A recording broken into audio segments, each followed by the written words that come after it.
এই পৃথিবীতে প্রত্যেকটি মানুষই স্বপ্ন দেখে একটি সুন্দর দাম্পত্য জীবনের। জীবনসঙ্গী যদি তার সৌন্দর্যের প্রশংসা করে তা শুনতে কার না ভালো লাগে, কিন্তু যদি সেই সৌন্দর্য একদিন হয়ে ওঠে ভয়ের কারণ, যদি প্রশংসার আড়ালে লুকিয়ে থাকে হিংসা, অসুস্থ মানসিকতা আর নির্মমতা। প্রিয় দর্শক, আজকের এই ঘটনাটি পশ্চিমবঙ্গের নদিয়া ডিস্ট্রিক্টের, যেখানে একজন স্বামী তার স্ত্রীর সৌন্দর্যকে সহ্য করতে না পেরে এমন এক নৃশংস কাজ করে বসে যা শুনলে আপনার শরীরও শিউরে উঠবে। তাহলে সময় নষ্ট না করে আমরা চলে যাই মুখ্য ঘটনায়। আর অনুগ্রহ করে ভিডিওটি স্কিপ না করে শেষ পর্যন্ত দেখুন, কারণ শেষেই আছে উক্ত ঘটনাটির আসল রহস্য। আর হ্যাঁ, গল্প শুরু করার আগে আমাদের ক্রাইম রিপোর্ট বাংলা চ্যানেলটিকে সাবস্ক্রাইব করে নিন, যাতে এই ধরনের ভিডিও সবার প্রথমে আপনার কাছে পৌঁছে যায়। ৩রা মে ২০২৫ পশ্চিমবঙ্গের শান্তিপুর থানার অন্তর্গত বীরপাড়া গ্রামের ২ নম্বর ওয়ার্ড। সেখানে ২৪ বছর বয়সী মধু খাতুন তার স্বামী বাপন শেখের সঙ্গে বসবাস করতেন। এদিন সকালে মধু তার মায়ের সঙ্গে মুখে ব্যান্ডেজ বাঁধা এবং পোশাকে রক্তে ভেজা অবস্থায় থানায় গিয়ে উপস্থিত হন।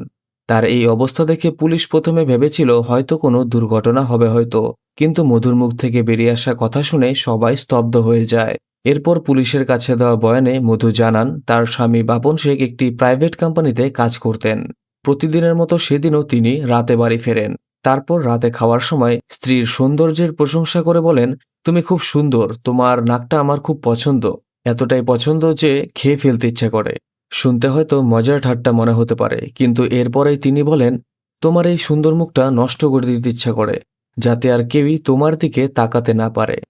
তবে বাপন শেখ এ ধরনের কথা তিনি আগেও বহুবার বলেছেন, কখনো অ্যাসিড দিয়ে মুখ পুড়িয়ে দেওয়ার হুমকি, কিংবা কখনো নাক কেটে নেওয়ার কথা। তার এইসব আচরণে মধু ভেবেছিলেন এইসব হয়তো রাগের মাথায় বলা কথা। তিনি বিশ্বাস করেছিলেন সময়ের সঙ্গে সবকিছুই ঠিক হয়ে যাবে, কিন্তু সেই সময় আর বদলায়নি, বরং বেড়ে যায় হিংস্র ভাব। রাত গভীর, সবাই ঘুমিয়ে, আচমকা পাশের বাড়ির সদস্যরা হঠাৎ চিৎকার শুনতে পান। এরপরই তারা ছুটে এসে দেখেন মধু উত্তপ্ত অবস্থায় মাটিতে পড়ে রয়েছে, তার মুখ থেকে প্রচুর পরিমাণে রক্ত ঝরছে। এরপর ভালো করে তাকালে সবাই বুঝতে পারেন মধুর নাক কেটে নেওয়া হয়েছে। হ্যাঁ, যেটা এতদিন হুমকি ছিল সেদিন তা বাস্তব হয়ে ওঠে। তারপর মধু কাঁদতে কাঁদতে জানান তার স্বামী ধারালো কিছু দিয়ে তার নাক কেটে ফেলেছেন। তারপর সে সুযোগ বুঝেই সেখান থেকে পালিয়ে যায়। তদন্তে জানা যায় প্রায় ৯ বছর আগে প্রেম করে বিয়ে করেছিলেন বাপন ও মধু। তাদের ৮ বছরের একটি কন্যা সন্তানও রয়েছে। বিয়ের পরপরই বাপন মদ্যপানে আসক্ত হয়ে পড়ে। নিয়মিত মারধর, হুমকি এসবই ছিল নিত্যদিনের ঘটনা।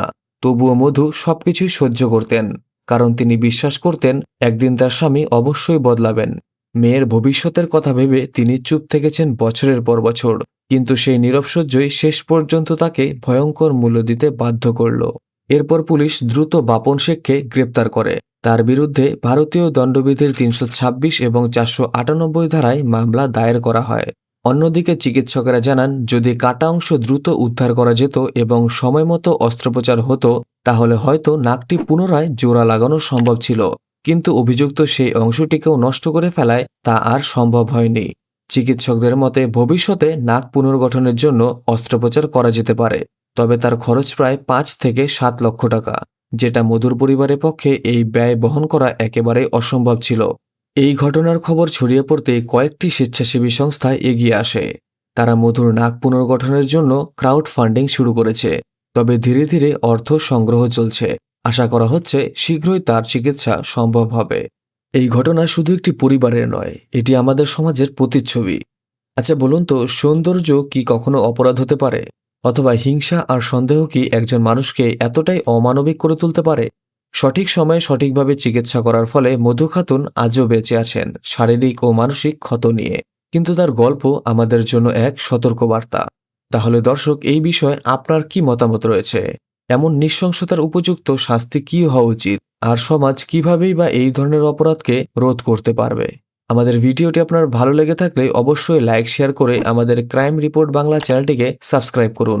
আবারও দেখা হচ্ছে নতুন গল্পের সাথে। ধন্যবাদ।